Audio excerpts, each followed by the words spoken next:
Hello and welcome back to EcoWorld. Today I would like to talk about how you can help nature because last video I covered on like environmental issues and I only touched down a little bit on what you can do for the environment.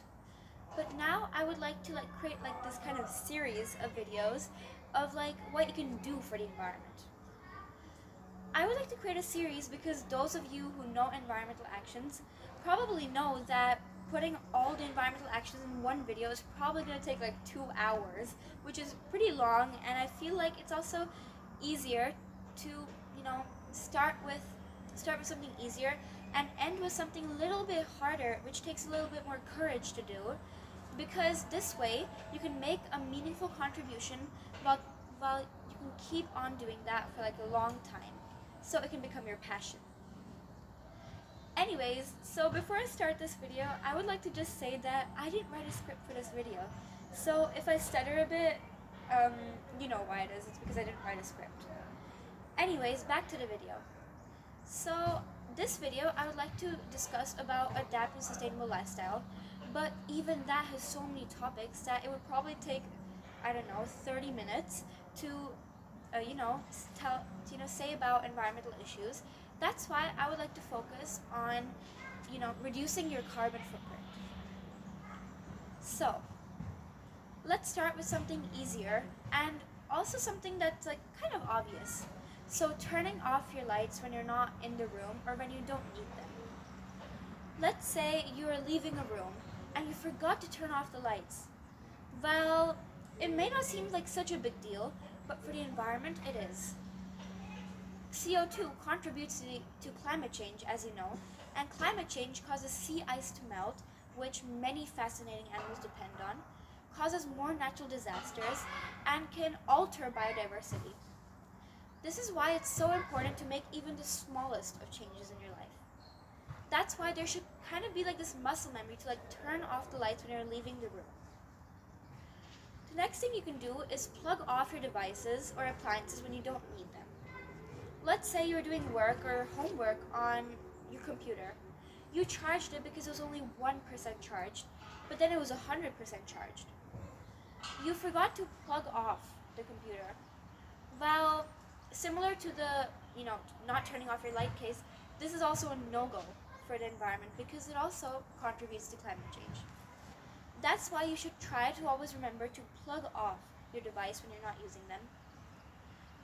Let's say that you're going for like a long holiday and maybe you're going for like 1 month, 2 months, or even 3 months if you're lucky.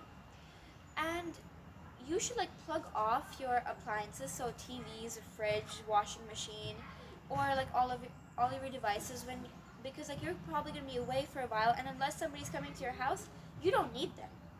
So if you have nothing in your fridge, plug it off. No, if nobody's watching TV, plug it off. If nobody's using the washing machine, you should, as I said earlier, plug it off. The next thing you can do is install solar panels.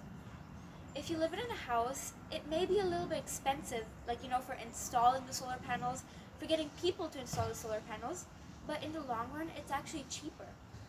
That's why you should consider doing it today. So you may be saying, I live in an apartment. Can I still have renewable energy? Yes, you can. In many countries, you can. There's this new thing which is called a solar balcony power plants. In many countries, the process for installing these has become a lot more easier and also very easy in some countries. But in some countries, it's kind of hard, but still worth asking your landlord. The steps include asking your landlord, it's different in many countries, asking your landlord, registering your solar panel, other things. And one more tip, your solar panels should be facing south, east, or west, but not north, because that gives you less sunlight. And for winter and night, the solar panels are so smart. They can restore the day's energy, or a sunny day's energy, and still provide you with energy at home. The next thing you can do is go by your personal car less. So go by public transport more, buses, trains, and they almost go to everywhere. And if you live in somewhere ruralized and it's kind of hard to get to the city with with public transport, you can consider carpooling and car sharing. Let's say you and your neighbors go to the same art class or swimming lessons, and it's at the same time and at the same day and at the same place. You guys can like go together, maybe in your car someday or in their car, and like interchange it. So this makes like less cars on the street, which can lead to less CO2 emissions.